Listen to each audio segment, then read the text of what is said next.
Like we've had so many people tell us, like, I'm sure you can relate, like, no, your whole life, no, you can't do this. You can't buy this candy. Yeah. Like, no, but it's like, when you get older, you have to like kind of defy that. And once you get past, the defying, you're like, I have my own opinion. I can formulate my own something of mine. Yeah. That means a lot more 100%. than having somebody tell you what you can and can't do. Yeah. What's good, y'all? It's Mikal Settle with Blaise Training, Never Settle. And now I'm super excited because we just got a new training app to service our people. So listen, if you're interested in losing 15 to 20 pounds or even gaining 15 to 20 pounds, this is the opportunity for you to reach out to me so we can start to service you a little better, okay? Now, reach out to me directly or comment your information below, and so we can set up a consultation meeting with you for free. Just gonna be 10 minutes of your time to figure out some of your struggles, some of your goals, and some of the motivation behind your goals, so we can start to service you better and move forward in the process to help you reach your fitness goals, okay? And then you never know, you might end up even being here training with me at Aspen Active, all right? I hope to see you guys later, and never settle.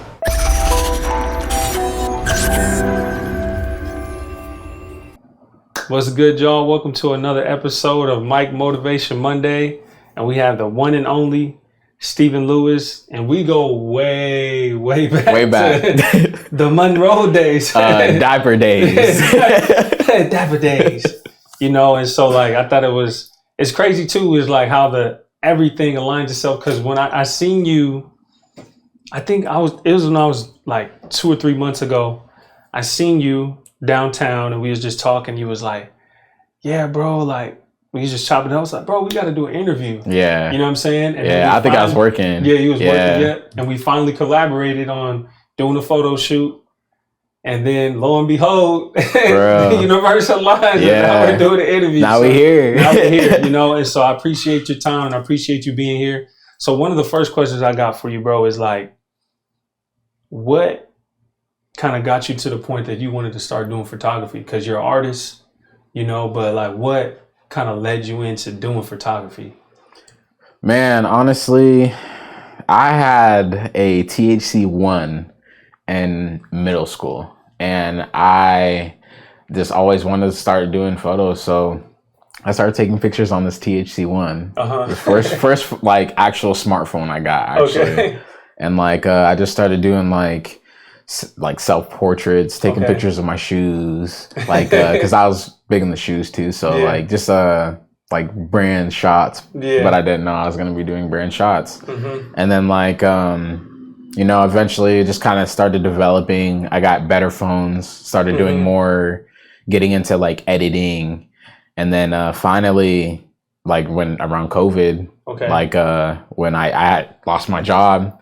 And I was like, fuck it. Like, and just dive into it. I bought my first camera and then bought all my equipment and started going hard. Yeah. And I created my own business, got business cards and started doing free shoots with my friends. Okay. And it's like, side photography. Sight Lives is more of the artist aspect. So like, it's like two different entities. So break that down then. Like, is there a deeper meaning behind Sight Lives? And if so, like break that down, but then break down like the photography side, then the separate entities. Okay. So like, it really all branches from Sight Lives. And Sight Lives was something I came up with. It's actually an abbreviation of my name. So like Stephen Lewis, Sight Lives. So it abbreviates the same. So like, I had this whole image when I was creating my branding, like, sight is alive, and the whole deeper meaning of sight has multiple meanings, like being like conscious, having the sight, foresight, seeing things before they perspire, like, those big aspects. And I started thinking really deeply into it, and it just that's where kind of Sight Lives emerged. Like, I am sight. Yeah. I have all of these things that I see, but I never really speak about, or, I never put it out there. So I'm like, sight is alive. I am sight. Sight is living. And that's initially became me. So sight, that is kind of like its own thing. Yeah. And then side photography didn't really come until after that. I was like, well, how can I rebrand Sight Lives? Mm-hmm. How can I do that and break it down so I can have multiple branches? Yeah. And then like that's where side photography kind of came in. I was like, man, like sight.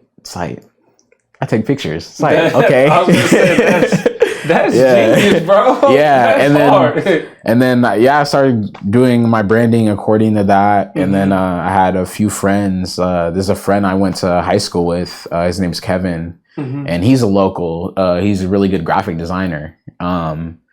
He helped me kind of come up with my album. Okay. Like my album cover. Okay. And then, I reached out to him for my branding, and then that's kind of where my brand came in. And now that I had something to attach the name and image to my brand, that's when I started advertising. Okay. And I just did like photo shoots with all my friends, like collaborated with people, learned from people all around me. Yeah. As much as I could, but I also did my own research and I tried to find my aesthetic. Yeah. And things I liked and try to personalize my branding. Mm-hmm.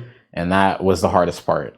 Yeah, I think that's the key thing though, is people to understand is like, okay, drawing inspiration from other things you see, but then also being able to personalize it for your brand. Yeah. You know what I'm saying? That's branding. It's the hardest part. Yeah, that's the hardest part. But then it's like, it's the hardest part, but it's the easiest part when you understand why it's important. And your mission. You know what I'm saying? Your mission. Because it's easy, like, and you align it to who you are. Because I could tell with your brand and your business and everything you do, it aligns with your personality. So it's really, even though the work is hard, it's easy because it's like, it's you. Yeah. You know what I'm saying? Much more easy. It's really easy. And then like the insight part, and talking about like having the foresight to see things in the future.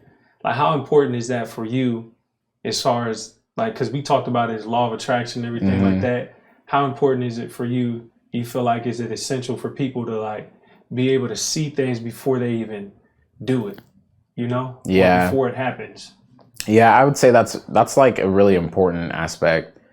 Like you have to see where you want to be and you have to envision yourself there.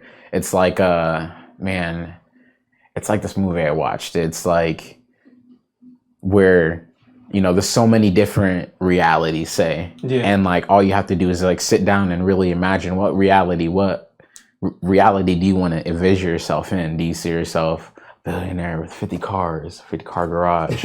Or do you see yourself, like with a family, actually having like the family morals? Like where do you see yourself? And then you have to create these steps and you have to have the consistency to create these steps to get to where you want to be. Yeah. And that's the most important part. Are you consistent with your mission? Yeah. And even I catch myself slipping sometimes and not being consistent, but it's about even catching yourself is the whole blessing in itself. Cause it's like, dang, I caught myself. Now I can focus back on my mission. Yeah. And I can get back to what I was doing, where I want to be. Yeah. And that's like, it's a blessing itself when you find that drive and you see yourself in the image of where you want to be and you're like, I'm going to get there. Yeah. It's 100%. Like, that's the foresight. That's the foresight, seeing yourself there. Yeah. And doing the work. 100%. And that's the part that people miss is the work side.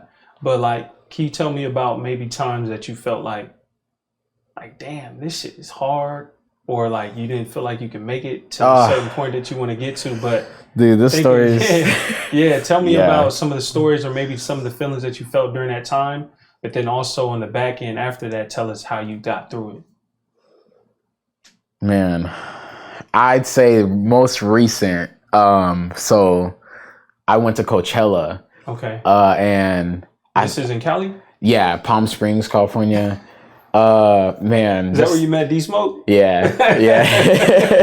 Yeah. So like, man, I had thought all my stuff was taken care of, my rental, my place to stay.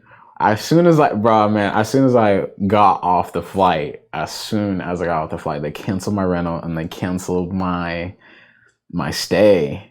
And I was like, there's no way in hell. So I was stressing. I stayed at the airport for 8 hours trying to figure out how I was going to get 2 hours to my place that I didn't have. Yeah. So like I had to reconstruct all of my plans, and I was like, this is not worth it. I started thinking like that. And then I like took the time to like actually calm down, and I realized, why the hell am I stressing? I'm in Palm Springs, California right now. Yeah. I took the step to get there. Yeah, there's more steps to take. And I thought I had a plan, but I had to replan all of that. And I started already thinking like, I can't do it. Yeah. And I doubted myself. And then lo and behold, 8 hours later, I figured everything out. I had a place to stay. You know, I had a ride. I had to ride everywhere I needed to. Like I replanned and repurposed my whole plan entirely. Yeah. And still came out the successor in the end. Yeah. It's like moments like that where you think that everything is lost and it's all forgotten, but it's how strong is your will at the end of the day. 100%. To really acquire the success that you want. Like you're going to get kicked down more than once. It's like how many times are you gonna get back up to attempt it, or are you just gonna give up? Yeah. And a lot of people struggle with this. That like, man, everybody in the world struggles with this. But it's 100%. Like how iron hard is your will to succeed? Yeah. That's the question you have to ask yourself every time. And when you answer that, when you know the answer, there's not much thinking you have to do.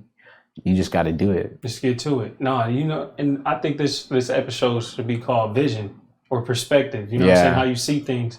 Because people have the problem because they always see the obstacle as like, I can't get through it. You see what I'm saying? It's the end. You know, they see the obstacle as the end, but you got to see it as the opportunity. You know, if you sit down and being like, okay, let me look at this situation. Let me learn from it. What can I move forward? How can I get out of the situation, stay calm? And you've seen the obstacle as an opportunity. You see what I'm saying? But then you said something about, and then we met on downtown another time. It was like, we was just chopping it up. You're like, yeah, bro, I met D-Smoke, this and that. Talk about like maybe like some of the opportunities, not only being an artist, but then also doing photography has brought, you know, to your life. Man, I would say like the Coachella was really like everything for me. Yeah. Like just seeing the environment, like getting to experience Coachella. You know, not a lot of people have gotten to go. I got to go for free VIP. Yeah, that's the whole thing. So it was just like, you know, this, I can't believe it. Looking around, like, looking at people looking at me. I'm in VIP, like I'm a celebrity. Bro. You know what I mean? And I'm like, is like this, like this is the life. I'm the photographer. I'm the photographer. Crazy, like so that, and then having to adjust to, you know, like all my surroundings. Like it was kind of like a preview, and I feel like me getting the opportunity as a photographer is like, okay, do you want this perspective or do you want this perspective? And you know what I mean? So when you're saying preview, are you saying in a sense of like being a star as far as an artist, or moving forward professionally as far as the photography? Okay. Both. It was a big perspective on both. Okay. Because of, you know, like going out there for the connections. That was the main reason why I went out there. You know, I got the opportunity to shoot for Isaiah Rashad. So like I said, you know, I was in Arizona a week before, and I had 4 days. I came back here prepared. Yeah. I had to tell my job and everything, like, yo, I have this opportunity. I have to go. Yeah. And it's like moments like those you have to seize. You have to be an opportunist. Yeah. And like look at the bigger picture. Yeah. And, you know, take the opportunity.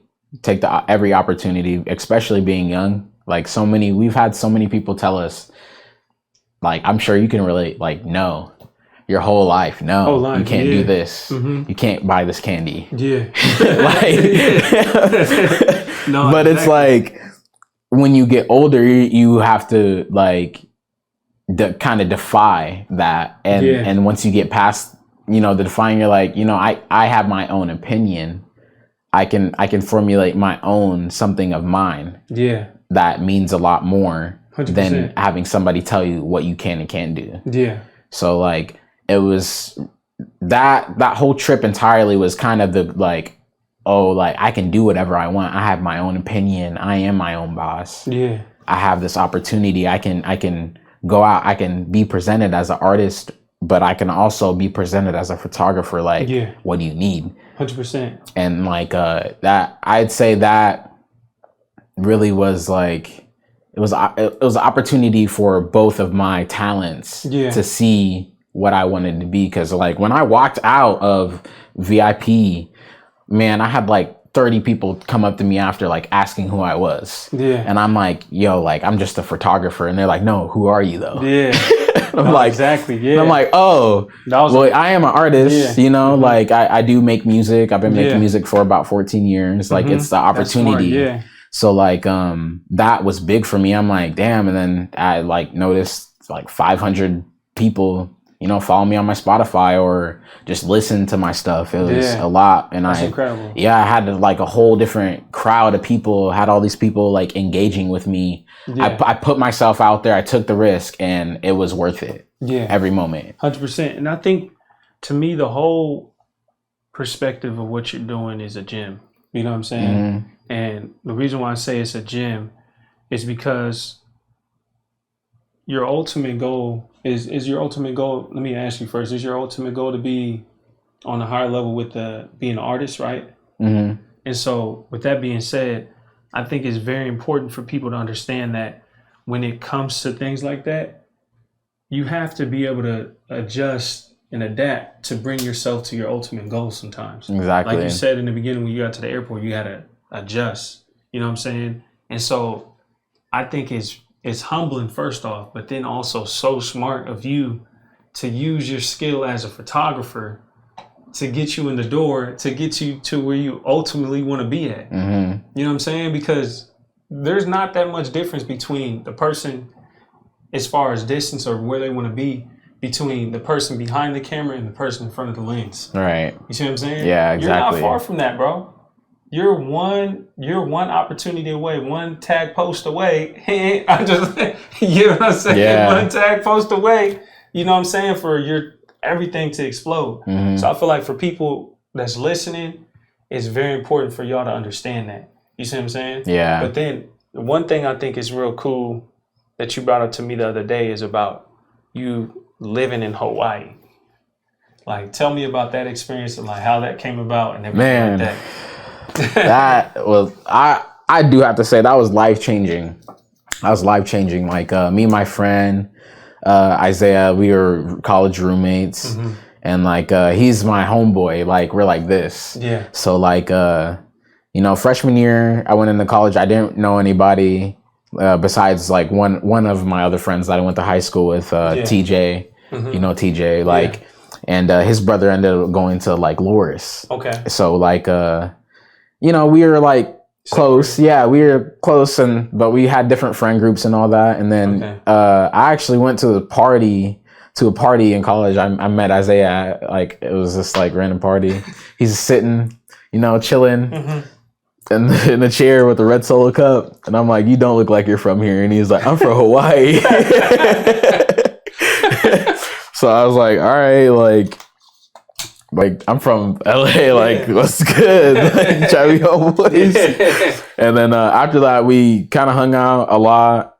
Yeah. And then we weren't roommates for like the first semester, but next semester, once we got like acquainted, you know, we got to be roommates. And then he was like telling me about, you know, like, oh, I miss home. And I'm like, man, like I can imagine what it would be like to live in Hawaii. Not knowing that I was going to be going. And like he finally asked me, it was like around the time where our birthdays are coming up, because our birthdays are right next to each other. And he was like, you trying to go to Hawaii with me, man? I'll pay for your plane ticket. And I was like, man, that night I called my grandpa, I called my mom, I called my grandma, my dad. And I was like, what should I do? Yeah. And then they're like, just go. what do you have to lose? Yeah. So I went, and that was like the start of my like awakening, I guess you can say. Like really having your own opinion and just expanding. Yeah. So I went out there, I lived out there for like almost a year. And it was life-changing, just seeing the different cultures, seeing learning different, you know, languages. Yeah. And you speak 4 languages, you said? Yeah. Damn, bro. Yeah. That's crazy, dog.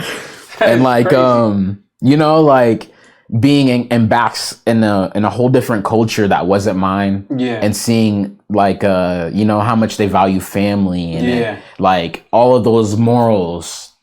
It changed me entirely. And you know, being by the beach. Yeah. Like it was nice to be by a beach. That was a change. Yeah. You know, like being at let's go beach today. Okay. Cool. Shit. Yeah. Let's go. And then like you know, he got me opportunities over there, like working a job. I really went because I was in school for marine biology. Oh wow. And I saw the opportunity again. Yeah. Like to like, you know, expand my career. And I did a lot of looking into like internships and you know, study. I wanted to do pH balance and like water levels and all that. So like really going out and seeking these people out, sending emails. But you know, I didn't really get lucky. And I felt like that happened for a reason though. 100%. Because that wasn't the field I was wanting to go in. Yeah. Like I wanted to be more like involved with animals. Okay. So like I did my best. And then after a while, I just kind of like took a break on it. And he was like, you know, let's just enjoy this time here. His sister was getting married. So like, you know, like seeing how much he valued his family. Yeah.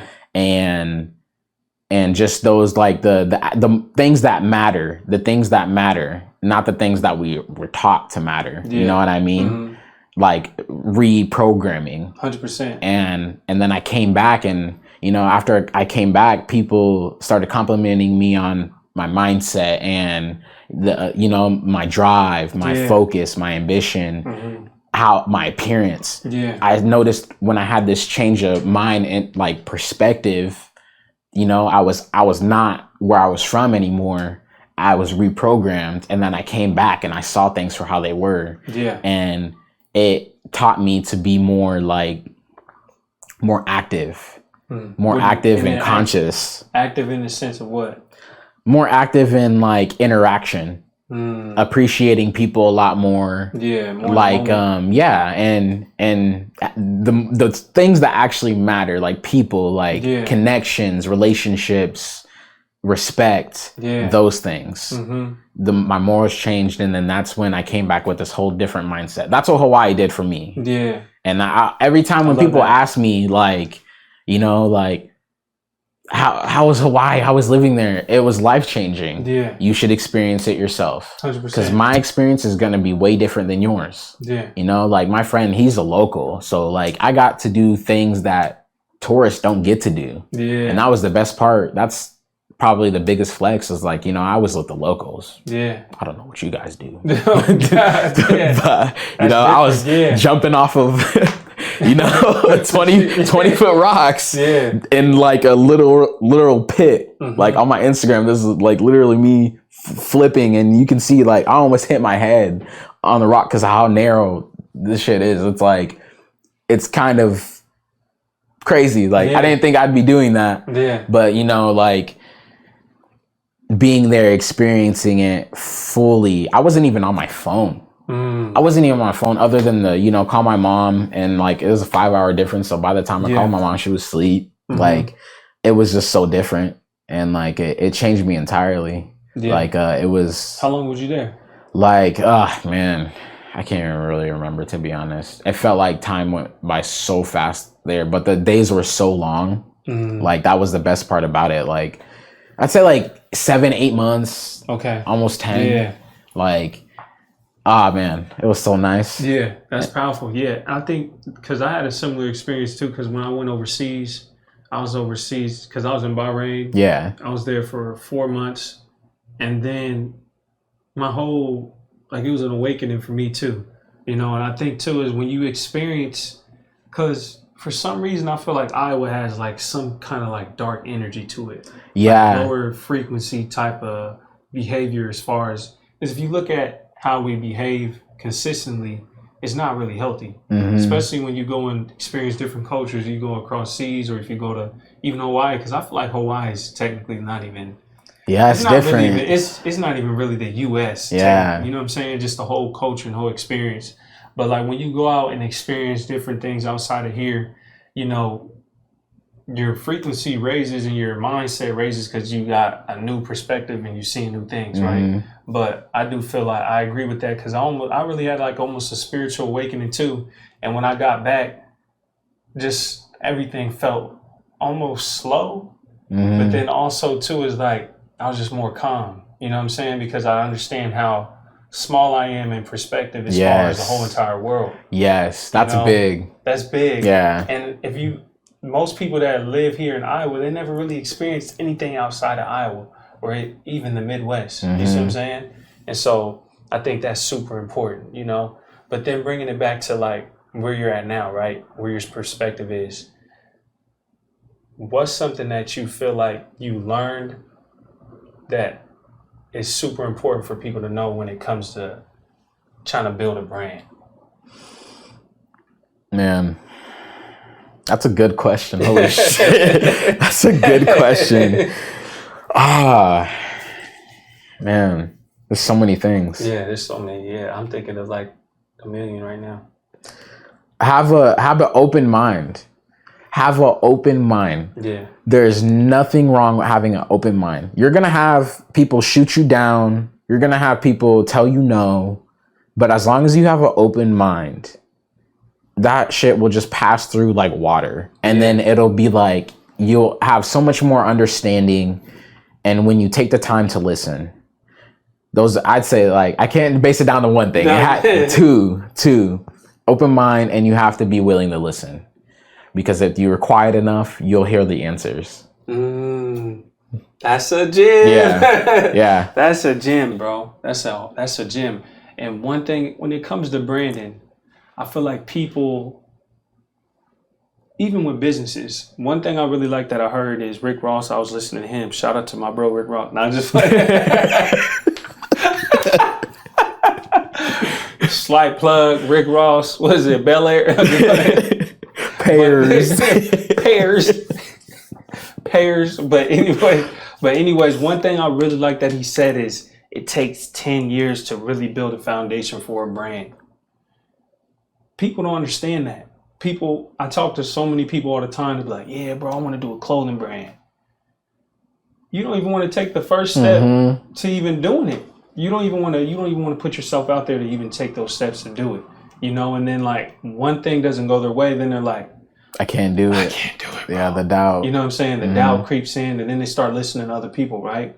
And so for you personally, how are you able to deflect other people's opinion about not only what you're doing personally or whatever your creative is, but then also to your brand and building your business, you know? Knowing my power and knowing my mission. When you know your power and you know your mission, nobody can tell you shit. Yeah. What's your mission though? Really, I want to shoot at the Met Gala. Okay. I had an opportunity way back in like 2019. I was gonna be shooting for Evan Mock. Okay. What's that? Evan Mock, he lives out in Hawaii. Okay. I'm pretty sure, but he models for, I think, Louis Vuitton, like a lot of different other like branches and companies, but he skateboards. Okay. And that's one person I like had the opportunity to do that for, but I wasn't ready for the opportunity. Okay. And I felt like I was really upset at that because I wasn't ready. And I didn't know my power, and I didn't have a mission. And so when you say you wasn't ready, you felt like you wasn't you didn't feel like you was ready for the opportunity in the sense of like, I don't know if I can do it type of thing, or you didn't have the resources? Well, what was it like? It was very much so of both. Okay. Resources, connections, and that I doubted myself. Yeah. I doubted myself, and then later good things happened when I was free of mind, when I had no thoughts. You know what I'm saying? Sometimes, free flow, be water, like Bruce Lee's be water. That's so facts. Yeah. Sometimes your head has to be like a steel trap. Yeah. If that makes sense. Like you can't allow things to get in or out. Sometimes you have to stay stagnant for a while and let things process. Yeah. We don't do that a lot. No, 100%. I think one thing too that makes me think of is like, and I feel like 2020 is a perfect example of this in the sense of like, people aren't able to really look within. That's big. You know what I'm saying? That was big for me. Yeah. Especially after losing a good job, like knowing I worked hard to get the job that I get, because I used to work in jewelry. You did? Yeah. Damn, bro, you doing hella stuff. And like I was really good at it. I was really damn good. Like I was so like, you say you was working in jewelry, like what was you was like cutting diamonds or some shit? No, like so I'm a certified GIA member. So there's only 300 people in the world who are certified GIA members, and that means you can grade high quality diamonds. So like, yeah, like I was doing that. I was doing that when I was working in jewelry, because it's like, I don't want to say it's a requirement, but it looks good on a resume. So I was really building up my resume on sales and like like I was really damn good at sales, mostly bridal. And that kind of was a push. Like I can do this. If I can sell a ring, I can sell myself. Yeah. And I started thinking like that, like, it's just like pitching a sell. Yeah. Like when you pitch a sell, like you put yourself out there, like what do you have? What's your resume? Yeah. Like stuff like that, man. Like really thinking about the bigger picture. Yeah. When you're talking marketing, like if you market something, how are you going to market yourself like that something? Yeah. That's the hardest part. 100%. Like, yeah, it was very difficult, man. Like, but it taught me a lot about being organized, having faith, not doubting myself, standing strong. Yeah. But like when I went through all of that, the mission changed. The mission changed. Yeah. That's and the mindset changed. The mindset changed. That's the key, bro. Everything's a perspective and mindset. One gem I want to speak on too, this in the sense of the marketing, right? There's so many of anything that everybody's trying to sell, whether it's shit, clothes, you know what I'm saying? Photography, cars, anything, right? But it's the person, you know what I'm saying, that people attach themselves to. People get more attached to like the feelings that you give them when you're speaking to them and the things that you're doing. You know what I mean? Because anybody can find, for a fitness trainer or a fitness whatever influence or anything like that. But it's more important for you to be authentic, but then also present it in a way that they can understand you.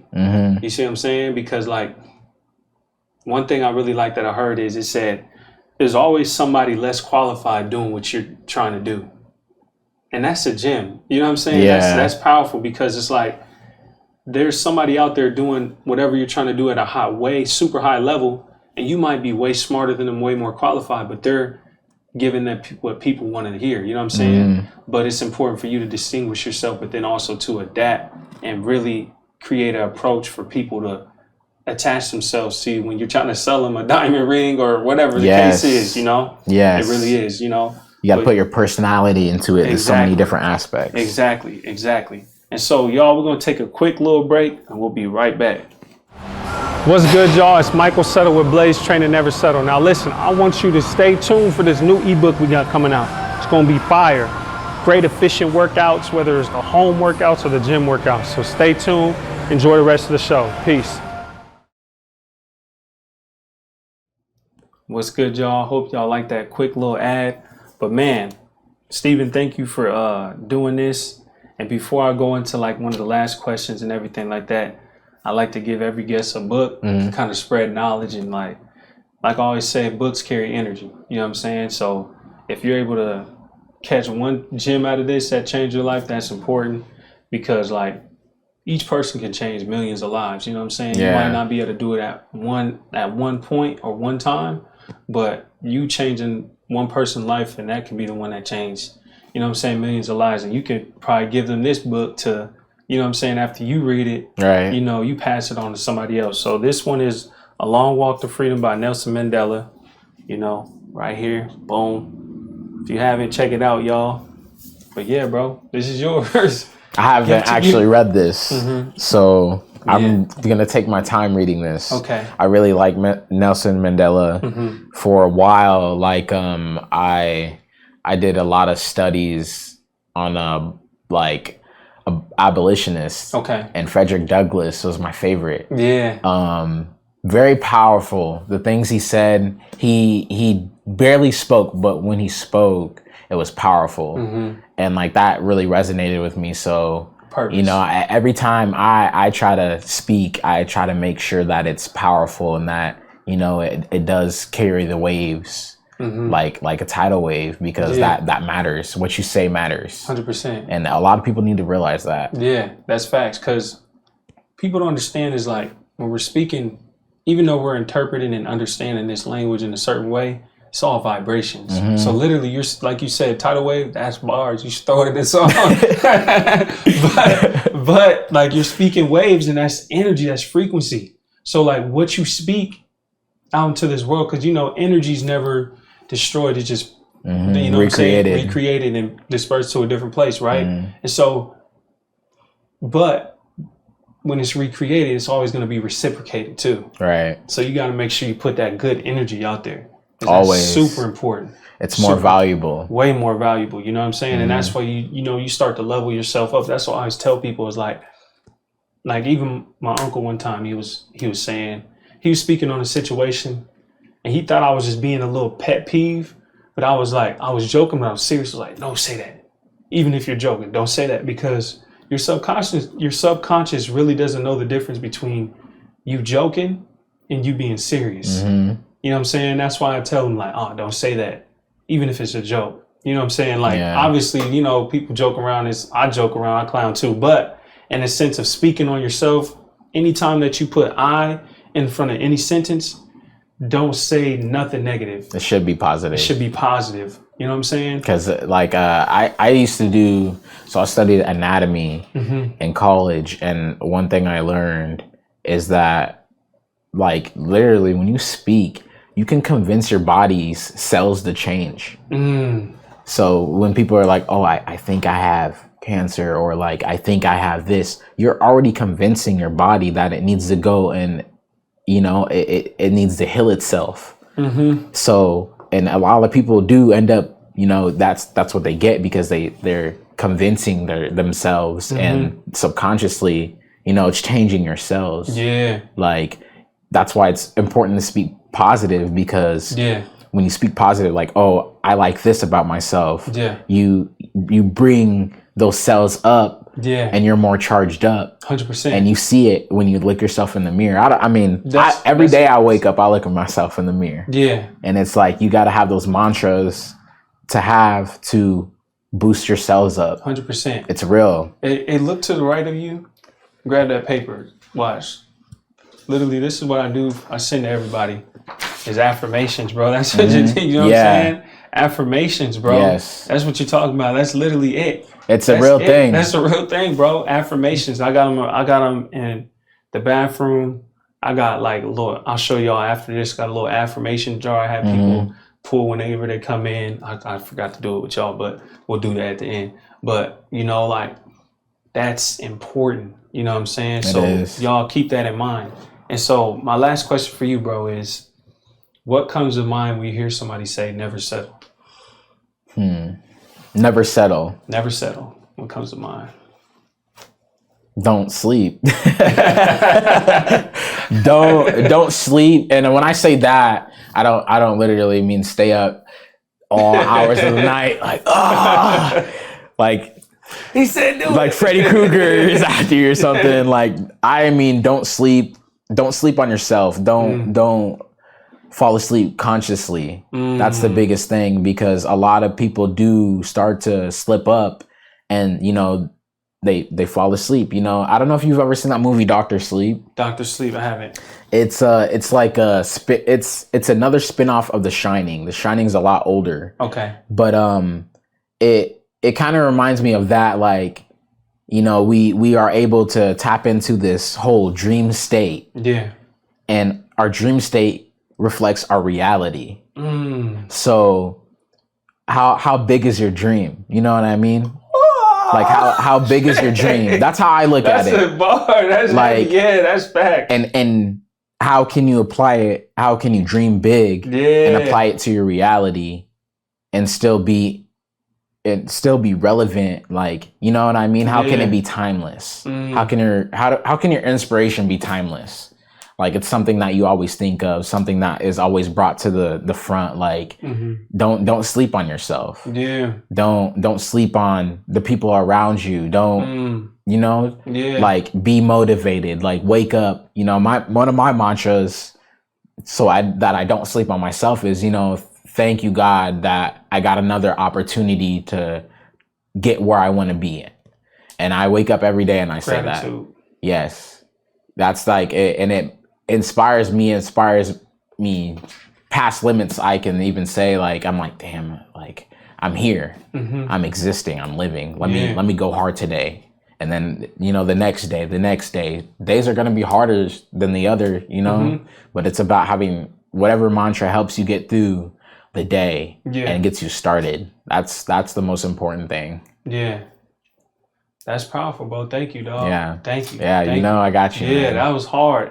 And don't fall asleep consciously. Yeah. Yeah. Yes. That's hard. Stay awake.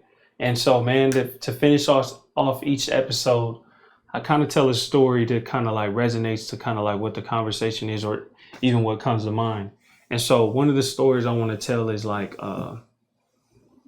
so one of my ultimate goals that I wrote down when I was like starting my brand and starting to really like trying to plan out what I want to do as far as marketing or whatever it is in general, like as far as pushing my brand, right? One of the things is I was like, man, I want to get it international. You know what I'm saying? I want to push it internationally. And so I remember I was typing on my laptop, like, hey, I want to get it international. I want to push it far. You know what I'm saying? And so fast forward, there's a time that I was just feeling down about the whole brand and everything. Like, bro, like, dang. There's times I almost want to quit. You know what I'm saying? There's times I just want to be done. But so the later that day, like literally as I was feeling it, like feeling like the being down and not super encouraged. Literally later that day, I get a message from somebody that Sally, shout out to Sally from UNI. But Sally, I met Sally at UNI because she's one of the main people that helped me get my stuff in like the UNI bookstore and stuff, right? And so she told me that she was out in London. She was like, hey, I was out in London and I met some guy with your shirt on. I was like, that's pretty amazing. I was like, what? You know what I'm saying? It was crazy. It blew my mind. But he ended up wearing my shirt because I went down to visit my friend in Texas. And I was like, I'm going to just bring shirts. Even if I sell one, that's fine. I sold one to him. I didn't really think much of it. But fast forward 4 or 5 months later, he's in London at the same time as Sally that I met from UNI. And then they end up linking up. And then that sounds like fate to me. You know what I'm saying? It's fate. You know what I'm saying? For them also, too, to be in the same place at the same time. Yeah. That was like, that's just crazy. That's a far reach. That's a far reach. You know what I'm saying? And like, for that to happen like that, like it happened in London and everything like that, it didn't get, you know what I'm saying? I didn't sell it to somebody from London. Eventually I will, you know what I'm saying? Yeah. But like for that to happen, that really spoke to me. And so recently I've been like the past 2 or 3 months, I've been telling myself like, the times where you're almost wanting to quit the most, your blessing is literally right around the corner. You know what I'm saying? And if something's meant to be, God's always going to give you a reassurance, or the universe or whatever anybody believes in. it's going to give you reassurance on just keep going. You know what I'm saying? And so if you're listening to this video for whatever you're feeling down about, this is your reassurance to keep going on what you're trying to do. You know what I'm saying? And never settle. And never settle, you know? And so, yeah, that's my story, bro. I appreciate you doing this with me. Yes. You know, like, y'all, we got some, man, a huge brand reached out to us, bro. Yes. Like, and so I'm excited to share that with y'all. I know he's excited, and we got some, man, God willing, I know everything's going to work out in our favor. So, yeah, stay tuned and have a great week. Never settle. Peace.